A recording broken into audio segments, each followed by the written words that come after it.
So good evening, everybody, and welcome to this wonderful opportunity. Today, we are very fortunate to have Nipun with us. Nipun is one of the few people that I really admire, respect, and love, all three at the same time. And Nipun is younger to me by many years, but I feel I have a lot to learn from him. And each time I have met Nipun, it has been pure inspiration. It has been absolutely magical to spend time in his presence.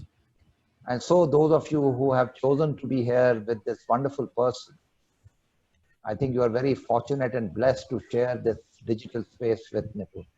Hopefully, Nipun, in the not too distant future, we will have your annual visit to Soil, and so that we could welcome you and we could actually hug you the way we always do. So it's what a pity that I almost feel like saying, Nipun, I'm going to hug you, and then I remember that this is a digital forum, so it's going to be really interesting. So Nipun, thank you for being with us today. Thank you, Anil. It's a real joy. As I always feel, I feel like I'm always coming home whenever I visit Soil, when I'm in Delhi, and not just when I hugging. Most of the times we end up with a giant circle, and everyone has this feeling of kinship. And there's usually a song or a prayer, and yeah, all of that is not quite the same in digital space. But I'm happy to be here. Thank you, Nipun.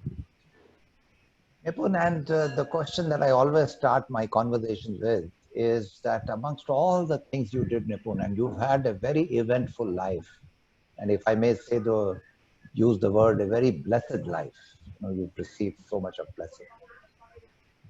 So looking at all the things that you've done in your life and the different moments, what stands out for you as some of the times when you were at your happiest along with all your wonderful colleagues with whom you have been working? What stands out as some of the happiest moments of your life? When I think about the happiest moments, I would have to say the happiest is when I really start to go from the me to the we. And there are these moments, and some of them are small moments, and some of them are temporary, ephemeral moments, and some last for a little bit longer, right? And some of them are planned, and some of them are completely serendipitous.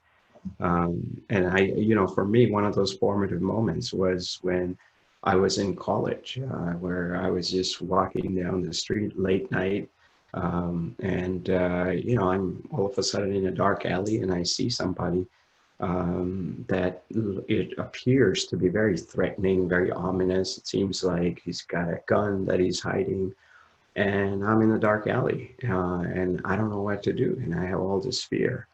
And in that moment, I had this thought. I don't know from where this thought came, but this thought that, wow, what if that was not somebody I need to be afraid of, but what if that was somebody I could build a bridge with?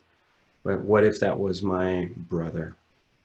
That was actually the specific thought I had, that how could my brother take anything from me, because I would just give it to him before he even asked.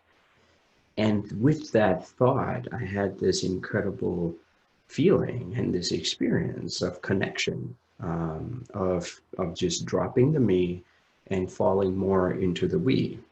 And for me, if I really look at like the common thread across many such experiences, whether planned or unplanned, whether in a team or by myself, whether with strangers or with folks that you do know or have known for a long time, I think that sense of we has always been an antecedent, a precondition for happiness for me. So when I'm in my ego, when I'm thinking I have done this, when I say I achieved this, that feels very cheap in comparison to these moments of deep connection. So I've always been my happiest whenever I serve, actually, whenever I am offering something without any strings attached. And Nipun, I just want you to go back to the moment when you were young. when it appeared to you that you are not going to just go the conventional path of doing what the rest of the people do, what was that moment when you chose to walk on the path which very few people take?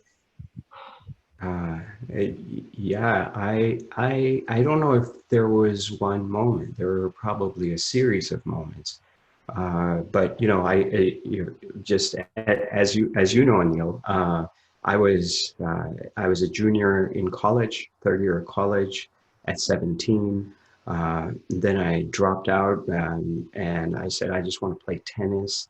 And so I had a very unconventional life, and I was where. And then I finally graduated from UC Berkeley, and I had this, you know, this dream job that I hadn't even applied for. And I'm optimizing C++ compilers as an engineer. Like that was, you know, that's the job you want. And I was very happy actually. You know, when um, I remember the moment actually when I told my boss, right, and whom I loved, and I still have fond feelings for. You know, it's like I gotta quit, and they were like, "No, you want more money? What do you want?" You know, I said, "No, it's not about the money. I just have a different calling. I want to serve people." And you know, of course, he's trying to process that. He's thinking, okay, this is like one of those sabbaticals. And he's like, do you want extra time off? And then ultimately, I just did end up leaving, quitting. And I remember I went to my office and I took out all the things I had and I went to my car. I put it in my trunk. And, you know, I turned on, the radio was on, and I got in my car. I hadn't really started the engine yet. And I just started weeping. I was like, I'm jumping, and there's no safety net. Like, why am I doing? I didn't know anybody who had done anything like this. I really, I mean, I knew where my heart was taking me, but I didn't really have an internal framework either.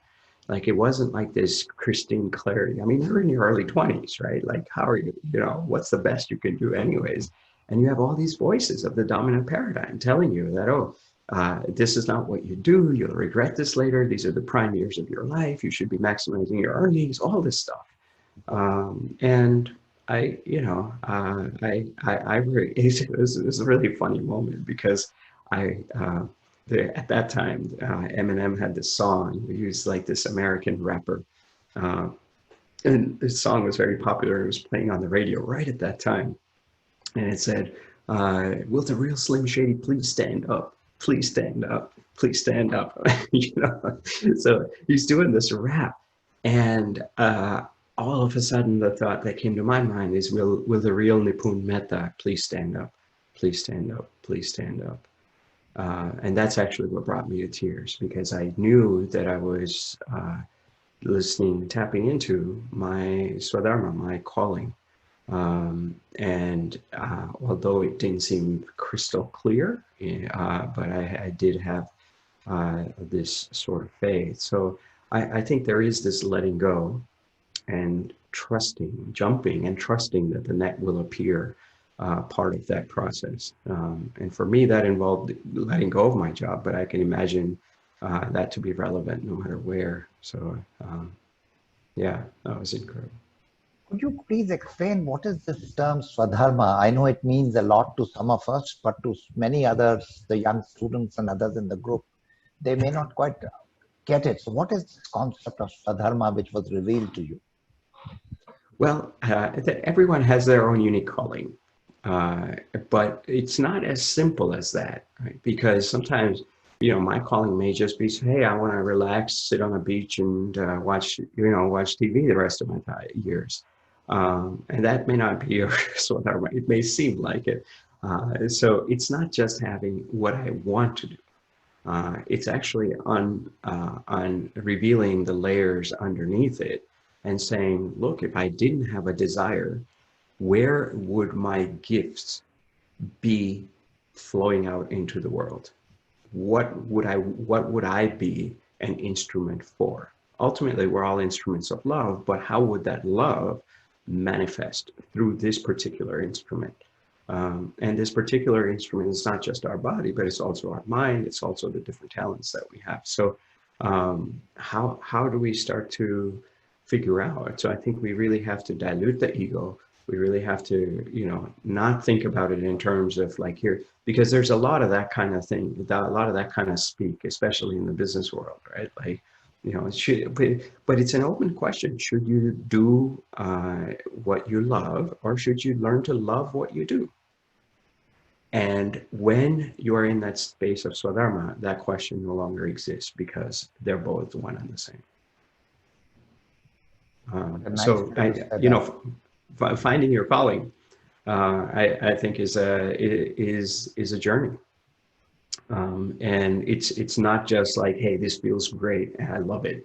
I just want to, do this for the rest of my life. That may not, your calling actually may be to go and do stuff that is uncomfortable, even for your ego in that particular way. So it's a really self-reflective process, and no one can tell you if you're actually doing it from the outside. No, there's no way anyone can tell you if you're doing, exactly what you're meant to be doing. So there has to be that little bit of like, okay, is this the deepest calling I'm tuning into, or can I go deeper?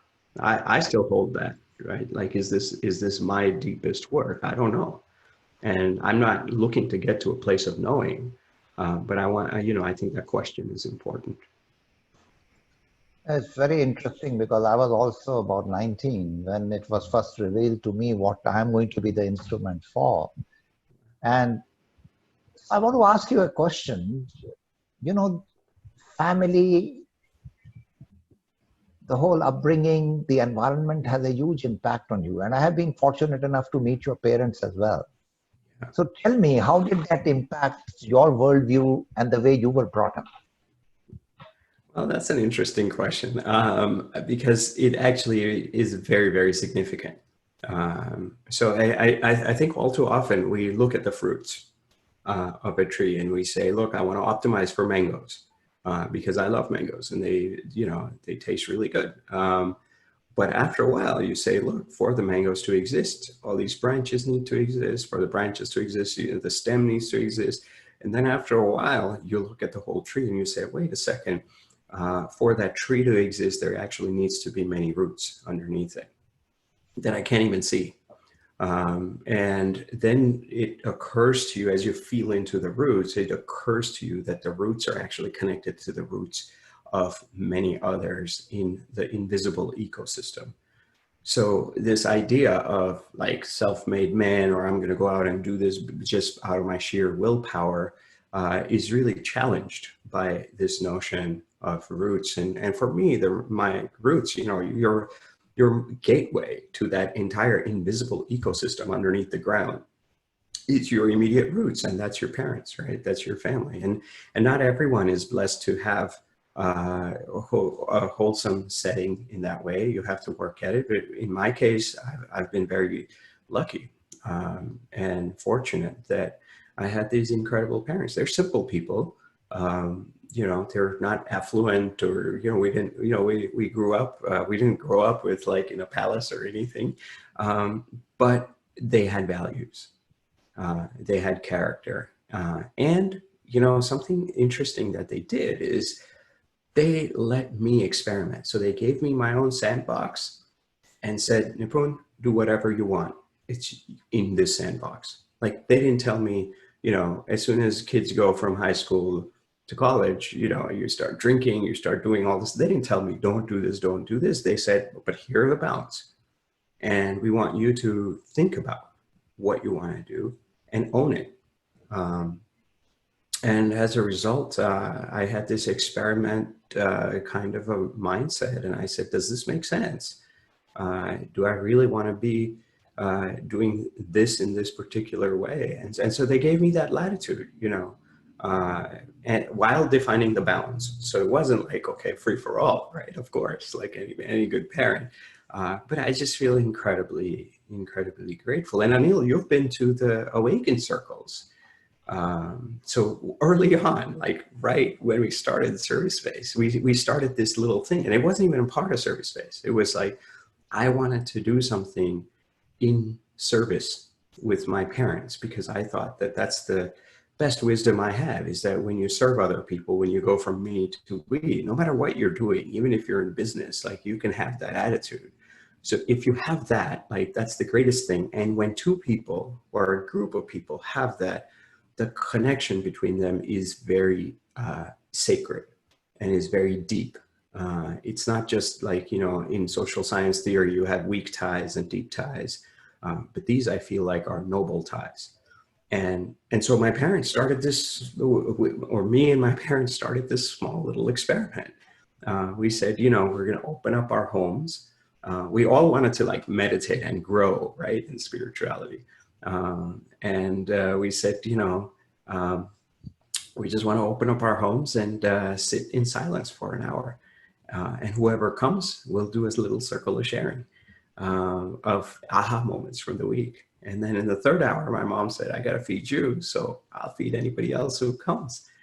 And it was just amazing. It was amazing to see how, I think somebody said recently, you know, it's like we left the door open, and my parents have hosted this up until the pandemic for, you know, since for 22 years.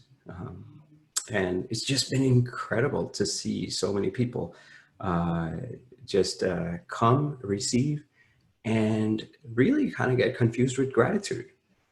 For those who don't know this, for those who don't know this, I want to describe what Nipun's parents have been doing for the last many decades.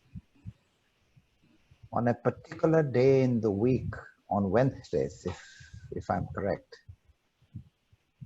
in Santa Clara, where the home I grew up, where Nipun grew up, and which is where Nipun's parents have this home, a group of strangers who have never met each other, they come for something which is called a wonderful circle. And it's in three parts. The one part is just sitting in silence, almost for an hour, meditating together. The other hour is having a conversation with each other on whatever you are sourced to share, whatever you are sourcing at the moment. And the third hour is the joy of eating together. And that's a celebration. And the food is cooked by the parents of Nipun and the other members of the family and volunteers. And it is served with the best love experience that you could have in serving. And this 3-hour loving presence is done once a week at Nipun's parents' home for decades. yeah. Can you tell us as to how it began and how is it profoundly impacted? Because to all of us who were part of that, I mean, every one of the people who came from around the world said, wow, we've never had this kind of an experience earlier. Yeah. Oh, and the beauty of it is that it's so basic and it's so simple, right? If you think about it, like what are my parents giving you in the first hour is like they're giving you space. Like that's such a humble thing. I'm like, here, let me take a space out from my pocket and give it to you, right? It's like so humble. And then in the second hour, you're sitting in a circle and listening to each other. And there's nothing profound there. There's no like guest speaker. I mean, sometimes we'll have guest speakers, but you know, the general format, there's no like, you know, here's the wisdom, here's the guru, here's the sit down and we're going to give it to you. We're going to learn from each other. And that's kind of simple. You can do that with anybody. And then in the third hour, this is not so simple, but it's also simple because it's the language of the heart where the hosts say, look, you are like my son, you are like my daughter, you are like my family. If you come walk into my doorsteps, my mom would actually say this, you know, it says, well, we grew up with the idea of Vasudeva Kutumbakam. The whole world is my family. And if family comes over, you give them the best you got. And that's what she did. And it's just in the heart of the Silicon Valley, right? You have all these famous CEOs, you have all these everyday people also. We even had somebody who, you know, committed, we've had many people who've been to jail and come, but there was one person who even committed murder and he came after 30 years, spending 30 years outside. And in the circle, no one's asking for your bio. Like no one really cares whether you have done it. You are just seen as you are. and you share from your heart. And it's incredible how when you create that kind of a space of, psychological safety, of spiritual connection, of selfless service, and even if the service is done by the hosts, like the receiving end of it, is equally a part of service, right? Service is not just giving. Service is also learning how to receive in a graceful way.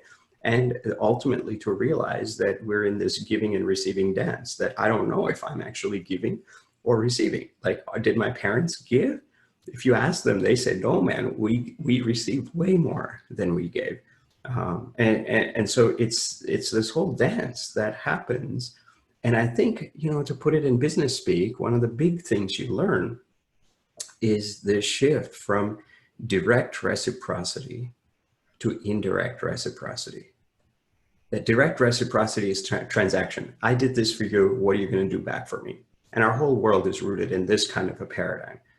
But indirect is, I did this for you, and maybe this kind of a ripple effect happened, and then this happened, and then this happened, and it changed something else. And I don't know how exactly it's going to come back around to me, but it might. And even if it doesn't, it was a ripple of something I care to put out into the world. So it's like, you go from me and mine, which is transaction, to like a circle that you can see, which is more indirect, but then you start to expand to a circle that you don't even see. And that's more nature's reciprocity. And this is where principled leadership comes in. So all the leaders that I have seen and admired and respected are people who operate out of these principles. But before you can operate out of principles, the hard part isn't figuring out which principles, that we all have. The hard part is actually shifting our mindset and saying that, because you're always, in leadership, you're always going to have this rub between short-term and long-term.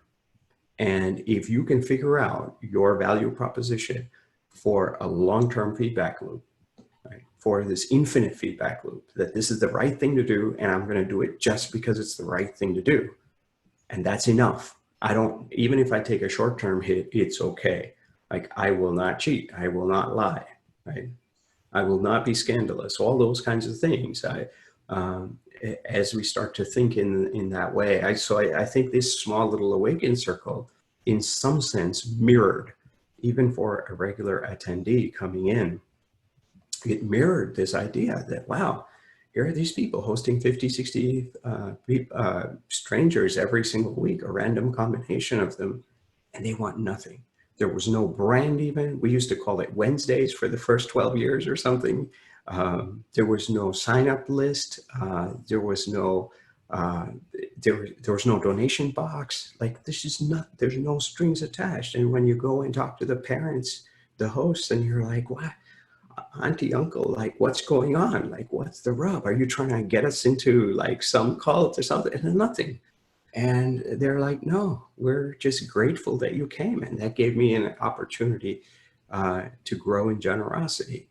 But to grow in generosity is really to expand your feedback loop of reciprocity. And when you do that, you really land at principles.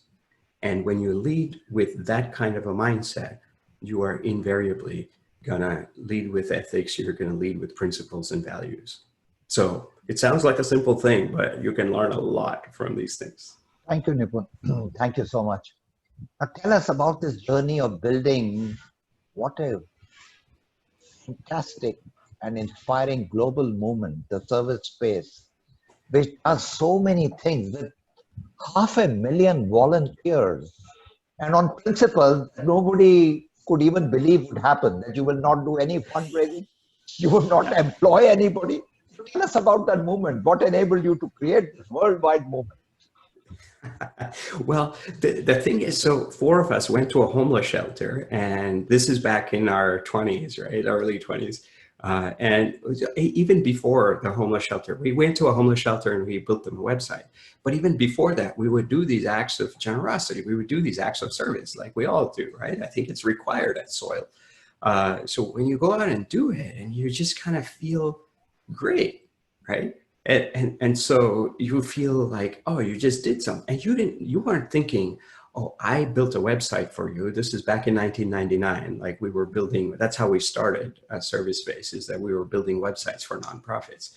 But when we go in and we come in and help you, and you're a homeless shelter and you have your strengths, but you don't know how to build a website, you can't afford it, and here are these volunteers that want to do it. You can go in and say, okay, you can scheme and you can say, how am I going to build an organization? Where's my logo? Are you going to put like a little credit on? We had no such agenda. And because you have no such agenda, what happens, and we all have this experience, when you're doing a lemonade stand, like no one is thinking, how do I scale this and become the next Bill Gates, right? Like that's not what your thought process is. So at that point, you're just doing it for the love of it. And when you do that, your brain releases all these chemicals. We know that now. Serotonin, endorphins, oxytocin, dopamine, all these chemicals, and you feel great at that level. But I think you feel great at even a deeper level. And we just said that we're going to stick to that. That is our organizing principle. So we're not going to compromise that. So when we went from 4 people doing this one small project to 40 people, we said, okay, well, how do you design without losing that feeling, right? Without losing that connection, without having that grassroots feeling. Like we wanted to stay a startup forever, right? Sweat equity forever. Because there's a kind of, there's a joy to doing that in a commercial context where you're dreaming to be a billionaire. But there's an incredibly higher joy when you're doing that with infinite reciprocity, that someone somewhere is going to be smiling someday because of this little act of kindness that I have done. And they don't need to know me. They may never, I will never see it. There's a very deep, nourishing high from that. And so we just said that we want to design for that. Like if anything gets in the way of that, we don't do it. We find another way. And if that means you sacrifice scale in the short term, that's fine with us too. So we started in that way, and it's like, and in that kind of a setting, when you say, okay, well, let's go out and raise, $8,000 or whatever, $8 million. That's just kind of like heavy, right? Nobody wants to do that. Like you're just like, let's go out and help people. Like that's what gets you high. So whenever we ran across these crossroads, we're like, okay, does this actually feel right? Does this feel good? And if it doesn't, let's drop it. And so that's been our organizing principle. Now, it so happened that karmically or serendipitously, I don't know, we were also very good at technology, and the internet was changing the way we organize. And so we were moving from, instead of having one CD, you were like now entering an era of distributed iTunes songs, right? Instead of having one billboard, you were moving to an era of like Google AdWords. And so everything was being disintermediated. And so I think we ended up, and we had a lot of expertise in technology. And so we ended up creating this whole ecosystem that was powered purely by intrinsic motivations. So if you look at motivation theory, you have extrinsic motivators, which are money, power, fame. Then you have intrinsic motivators like purpose and fun. And then if you go deeper on the intrinsic side, you have, motivators like compassion and kindness. And so we put all our chips, and there's nothing wrong with any side of the spectrum. It's not either or, but we put all our chips on the intrinsic motivation side. That was our startup. Right. And it's just regenerative. And now post-pandemic, we see the power of it because it's, as soon as a catastrophe hits, in this case, it's a very unique situation. But even if you had a tsunami or an earthquake, immediately thousands and thousands of people say, I want to help. I want to serve. This is my brother. This is my sister, although I don't know them. And this is scientifically backed. And we just have an ecosystem like that all the way through. And it sounds cute when you're 4 people building one website. But when you do that at scale, the intelligence of that, right, is something very, very significantly different. And the innovations that come out of that kind of field are very different.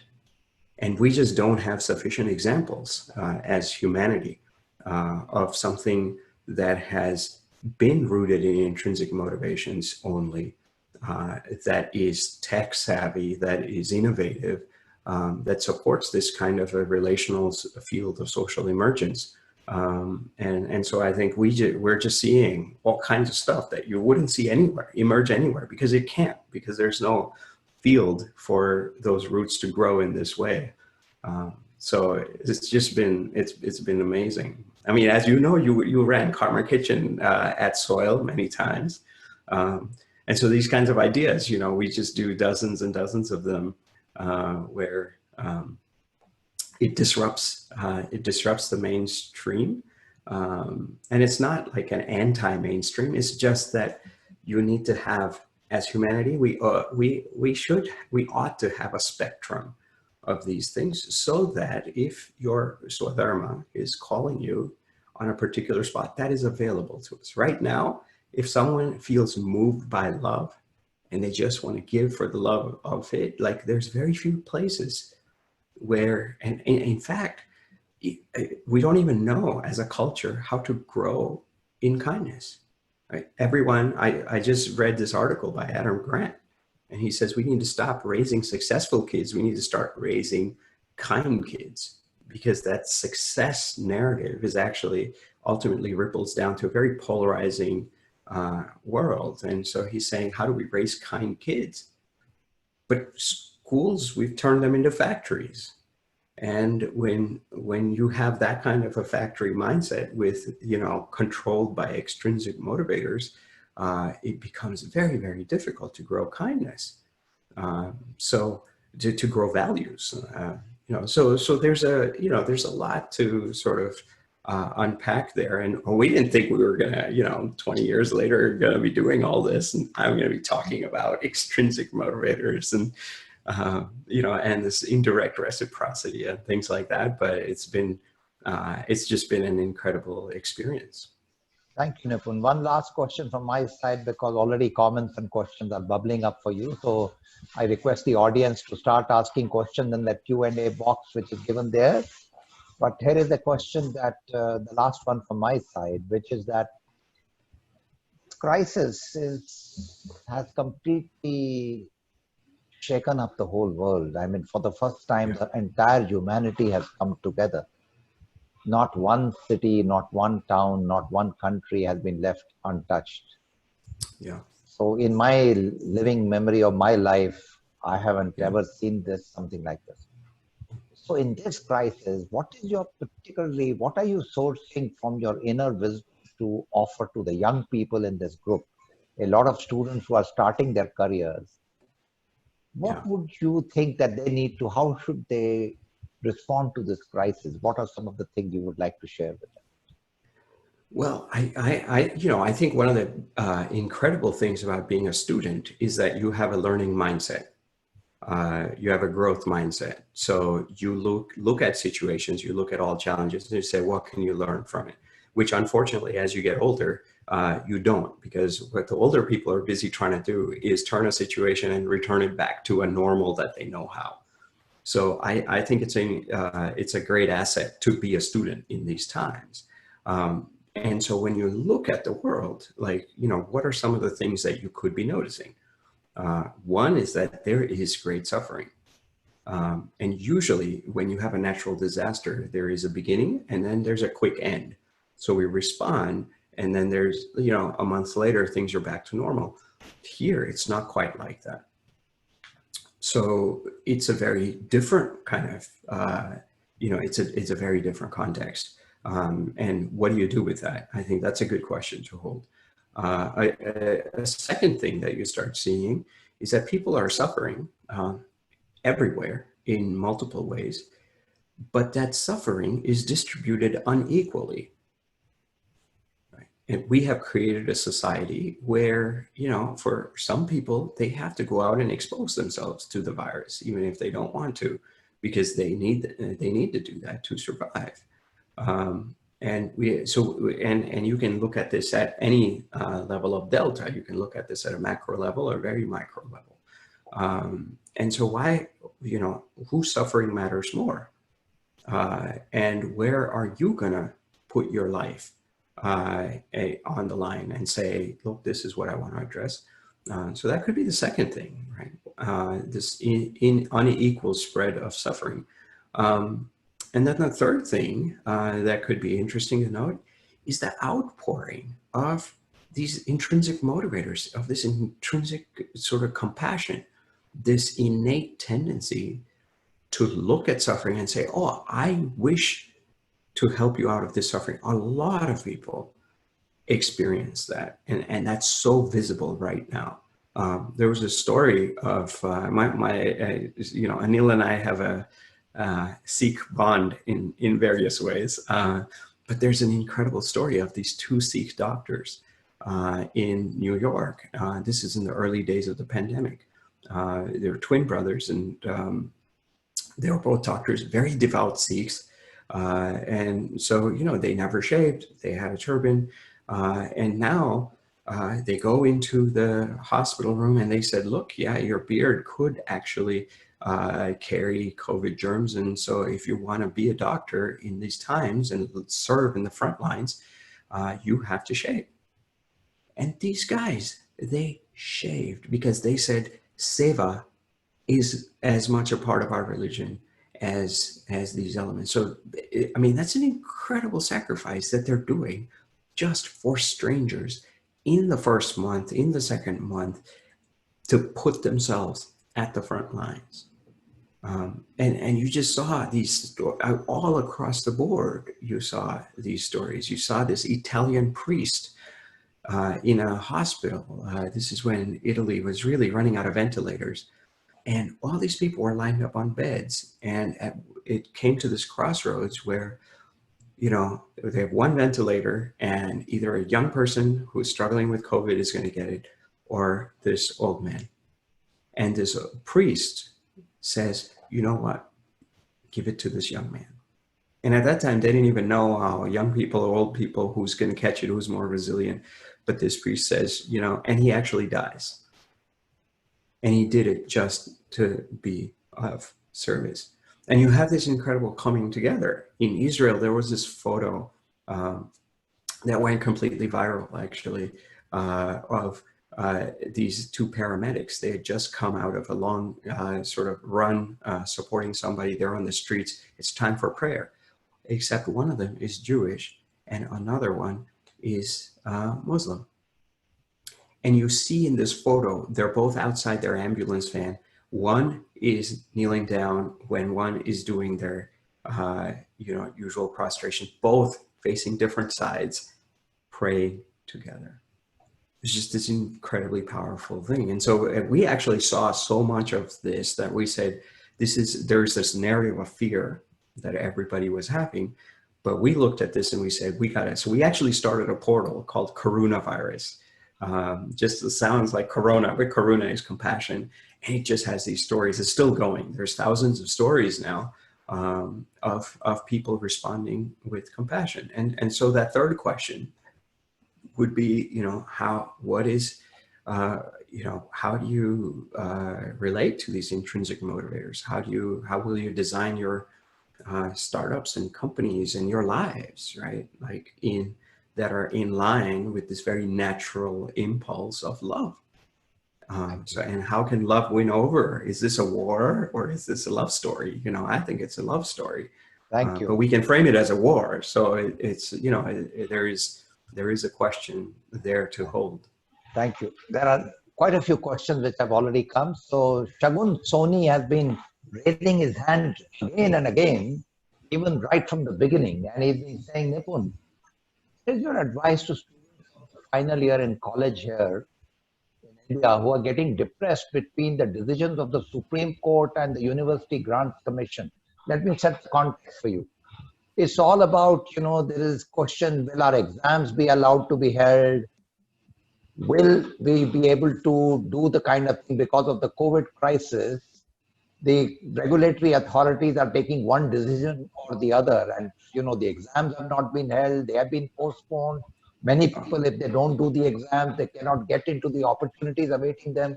So students in this uncertainty, many of them are getting depressed with all this regulatory overreach, and so they are wondering how to respond. Is there a particular advice you have for people who are getting depressed because of this impact? Well, so uncertainty, so I think the silver lining is that it forces you to look at uncertainty. And we have uncertainty for various reasons. We have uncertainty because we are ourselves confused many times in our lives. Monday we feel like, having tomatoes, and, by Friday we hate tomatoes. Maybe not tomatoes, but, we have these different opinions all the time. And so there's that whole inner ecosystem. And then that inner ecosystem is affected by so many other nested ecosystems, including, going all the way out to national politics and even the larger forces at large, right? Global corrections that end up happening. So in all this, you're really forced to wrestle with your relationship to uncertainty. And I don't think it's something, it can actually collapse us into fear, and you go deeper and deeper down. But I think the silver lining is actually to question and how to question that uncertainty and see if you can reframe that relationship to uncertainty. Right? Really, how many, we had this Gandhi 3.0 retreat in January with these world leaders, these very famous people, 40 of them and 30 volunteers. It was just incredible. And one of the questions that we asked is, what was the opening sort of question, circular sharing, is what was an accident that shaped your life? An act of serendipity that shaped your life? And just asking that question, you realize, oh, wait a second. Yeah, actually, there's many things. Because if this didn't happen, then I wouldn't have taken this left turn and this right turn, and I wouldn't be where I was today. And when you realize the role of serendipity, or the lack of your control in achieving anything that you wanted to, it really makes you question your firm grounding, the false solidity of certainty. So really, what did you know for sure anyways? Right? And I think that's what can you control anyways? And so rather than, but it's a very fearful thing. If we identify ourselves as a wave in the ocean, it becomes a very fearful thing, because the wave arises and the wave goes away. But if you realize that you're actually the ocean in which these waves are arising and passing, then it's a very different equation. So I think this uncertainty is, you're not going to be able to control the Supreme Court, right? And maybe if you're called to, you go out and try to affect that, and nothing wrong with that. But what, I think it's a chance to reframe the narrative rather than spinning in fear and fear and fear, which is not helpful to you anyways. It's a chance to reframe yourself from identifying as a wave to an ocean in which waves arise and pass. And that transformation, that metamorphosis, happens through embracing uncertainty. So I think this is actually a time to see how we can use uncertainty and not go into fear, but actually spiral up into love. And I think there's a pathway to do that. Thank you. Devendra, who's one of our alumni, he asked that, Nipun, 6 months into your marriage, you and your wife embarked on an open-ended walking pilgrimage across India. What inspired you to do this? And on a lighter note, did your wife agree to go there in the first place? Or what actually happened? Tell us about that. That's a typical male question in some sense, because actually it was my wife that got me to do it. She's an incredible human being, but that actually is very much connects with the uncertainty bit earlier that I was saying, because this is what I learned from the pilgrimage. So yes, Devendra, we did go on this walking pilgrimage, 2005, right at like the peak of service space, where you feel like, oh, there's no way I can go. There's no way and at some point we just, we sold actually everything we had. It wasn't like a trip. It wasn't like a travel. It was a full-on like jumping into the abyss of the unknown. We sold everything we had. We quit everything we had. We went to the Gandhi ashram because Gandhi was a big inspiration. And we said, we're going to walk south and we're going to eat whatever food is offered and sleep wherever place is offered. And we had no end goal. It's not like a marathon and you struggle with your willpower to get to the end. It's like, it's just, we don't know when it's ever, if it, at all, it's going to end. And that's a very different psyche.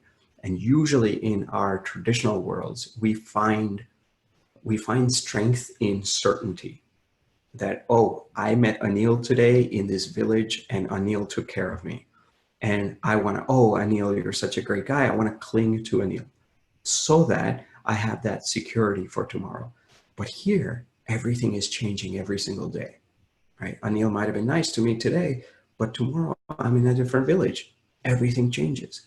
And so for my mind, the biggest thing, and this is where my ego really took a beating, is that my ego wanted certainty.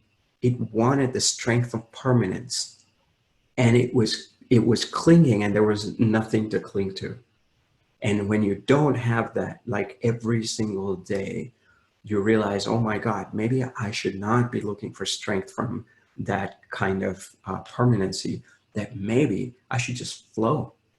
And when you start to flow, it's just an incredible, and I can't say it happened too much on that pilgrimage. It was tough, but when you start to flow, what happens? Right?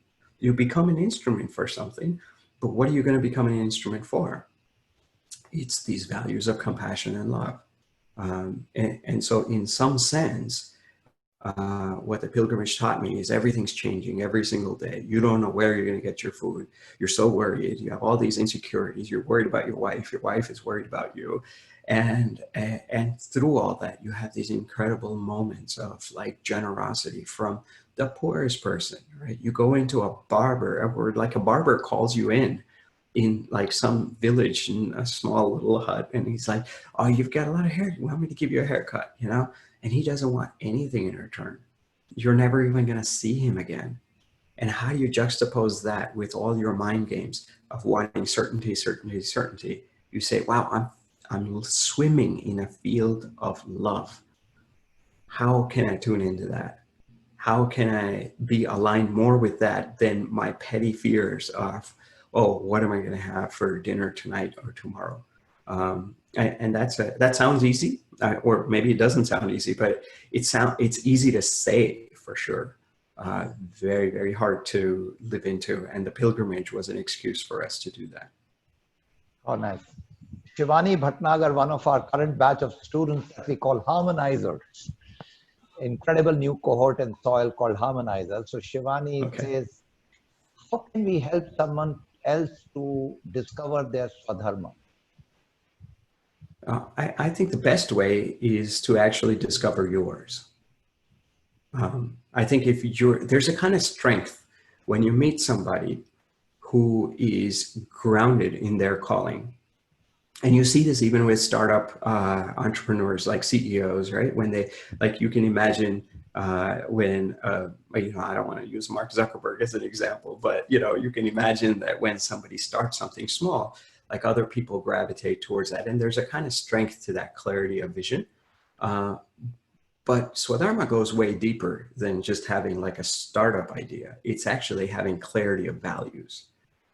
And when you are around people who are living into that clarity of values, and they may even be illiterate, but when you're around them, there's a kind of immediate magnetism that you feel, that a part of you that wants to do the same thing feels. There's an invisible permission for you to step into that yourself. And when you have experienced that and you say, wow, like, how can I be that for other people? I remember I walked in, like early on in my 20s, I walked into an ice cream store one time.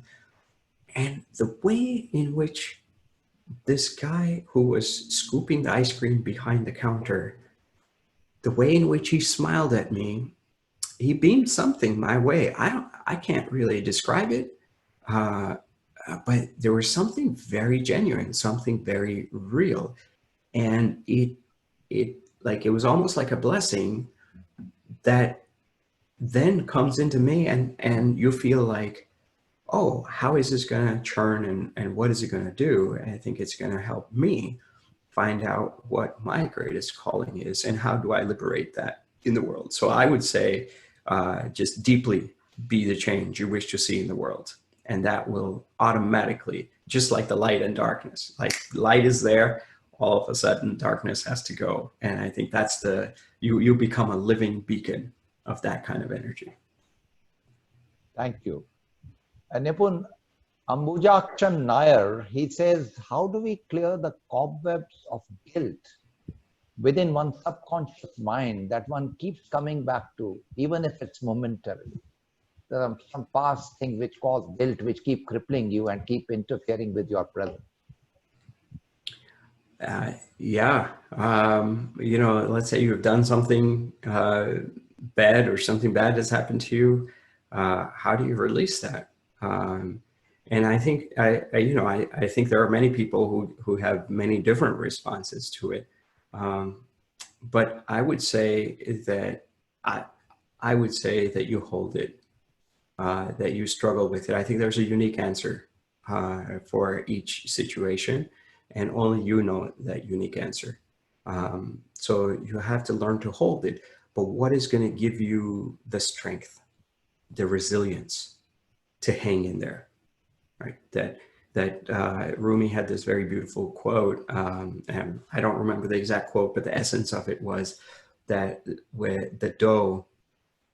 for the dough to be bread, for the dough to be supple bread that can be had by the world, it needs to stay in the oven.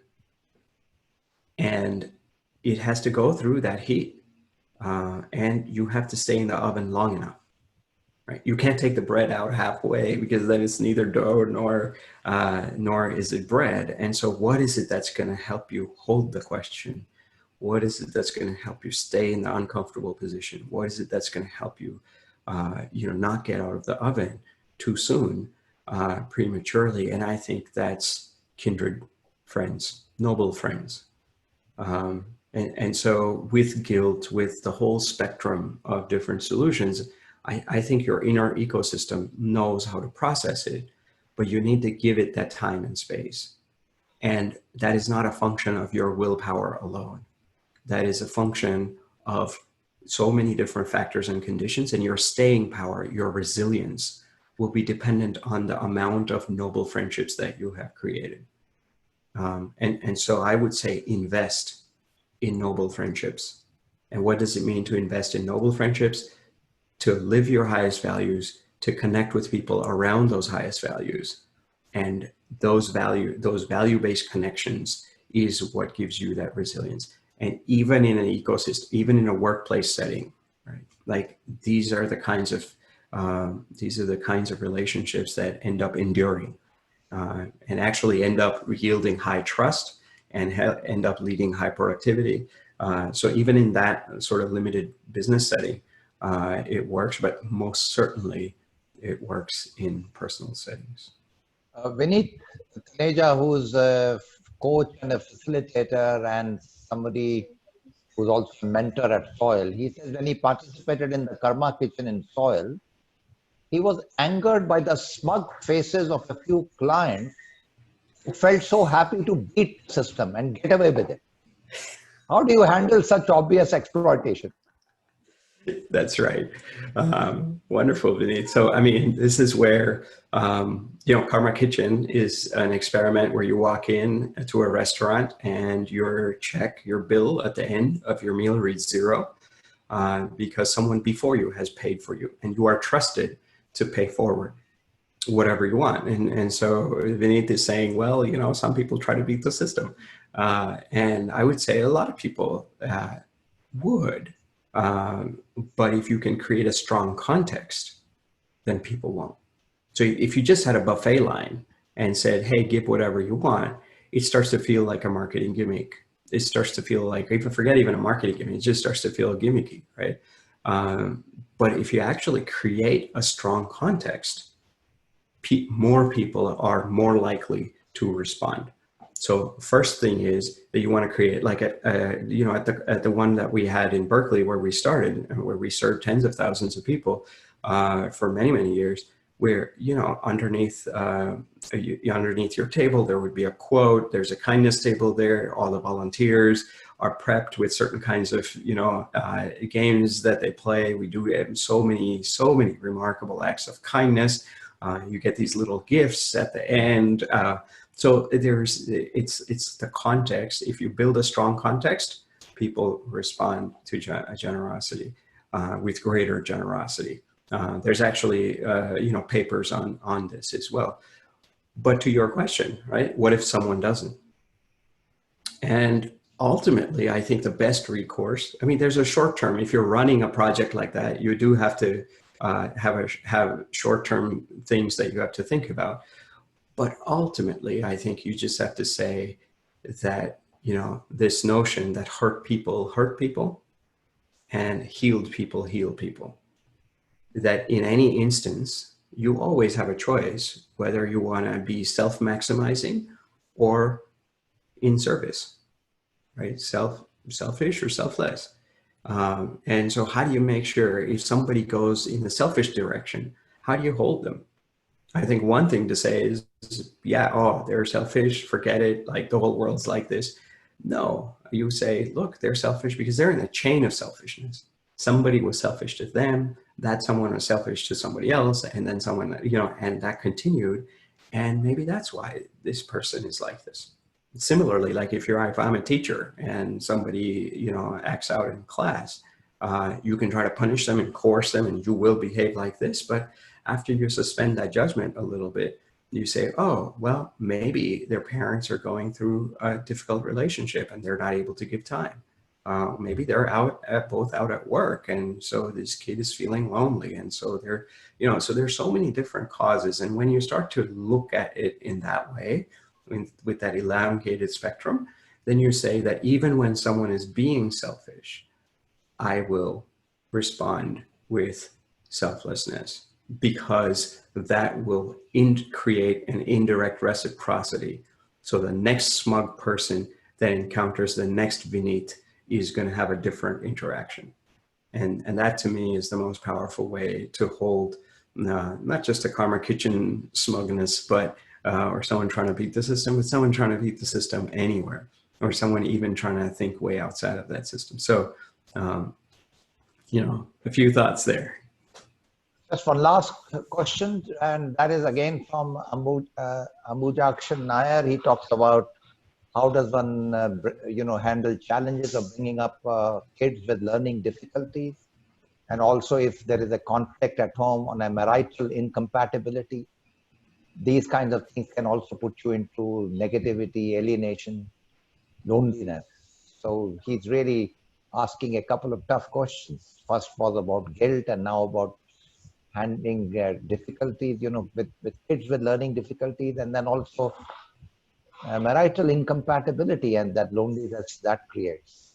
So, I think those are very real questions and stuff that in different ways we all will have to go through.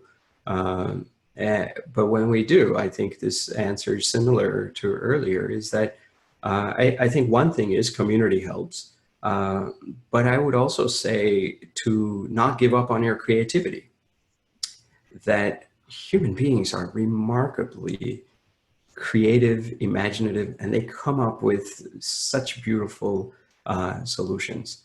So no matter what constraints that we have, and we all have ample constraints, no matter what constraints we have, how do we turn them into assets?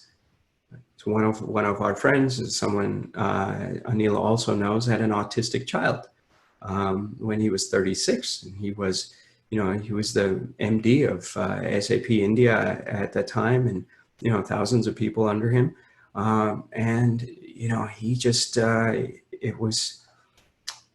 he didn't know how to respond. And the way he says it is like, I went to the bathroom and wept for 30 minutes because I didn't even know how to hold this news from the doctor. And his name's Firoz, and then Firoz then later said, I think this is actually helping me find my calling. And so what he ended up doing, it's a much more beautiful, longer story, is that at SAP, he hired 5 people on the autism spectrum. After having raised his son, Vivan, for 7 years or so. After that, he became really familiar. And he says, you know what? Everyone thinks that he is less able, but I actually think he's just differently abled. And I realized that people on the autism spectrum, they're very honest. They never get bored in certain parts of the spectrum. They're never late. And he says, wow, how can I use their assets in my company to solve problems? And it actually ended up becoming a Harvard case study. And now so many companies have taken this resolve to say, SAP has 1% of their whole company is on the autism spectrum now, because directly linked to Firoz's work. And now so many other companies have done that as well. So I would say, in conclusion, to use these conditions as a creative constraint. Constraints are there, but you can turn them into creative constraints. And so community gives you the capacity to give a little gap between you and the constraints, and then our creativity allows it to turn to see how we can turn it into assets for the greater good, because so many people like you and I are also going through a hard time, and you can be that community for them. You can be that creative asset for them. Thank you for that question. And I think in post-pandemic times, this is really what we all need to be doing, is composting some of these, the uncertainty and the fear and the stress and the depression. How do we go into the abyss and start to create a new paradigm that is rooted in values, that is rooted in compassion and service? That's what SOIL stands for, and I'm very grateful that we had this chance to engage here today. Nipun, this is always such a special moment to be in your presence. And there are 5 things I learned from you today, Nipun. First, Swadharma is revealed to you when you shut up the noise of the mind and just deeply listen to inner guidance. 2, when you truly take a long-term view about life, you know that you are doing something today not because you are seeking something tomorrow, but you are doing it to create that ripple effect, because somewhere you know and you have trust in the larger goodness of the universe. And because it's the right thing to do, this ripple effect will finally create so many people of the same kind who will make the world better. And you do it for the future of the planet, and you do it because that is the right thing to do. The third thing you said, generosity and giving, not just doing big things, doing small acts of kindness. The whole beautiful experience of that awakening circle that your parents so selflessly and lovingly have been doing for decades. That just for strangers, for 50 people to come and be together in a circle and to connect at a deeper level beyond all the facades that we carry around ourselves is such a wonderful experience. And these acts create the world rather than just trying to do something of a very big, which we don't even make attempts to start doing because we get overwhelmed by the challenge. The fourth thing you said, to the young people, you said, this is the time when you are getting an opportunity to learn curiosity of the mind. And this crisis is such a great opportunity to learn with that curiosity. And therefore, there are so many opportunities to serve every day because you are sourcing that learning capacity. And the last thing you reminded all of us that, when you are depressed, when you are trying to see pain around you, when you are trying to see all these difficulties around you, remember, ultimately, it is the voice of Gandhi that guides us. If we truly care about something, then we really live and become the change that we seek in the world. So, thanks a lot, Nipun. Thank you very much. All our love, lots of hugs to you, all the virtual hugs, and look forward to seeing you in the not too distant future, I hope. Thank you. Thank you so much. Thank you everybody for watching, and thank you for everybody for being part of this conversation. Absolutely. Thank you all. Bye.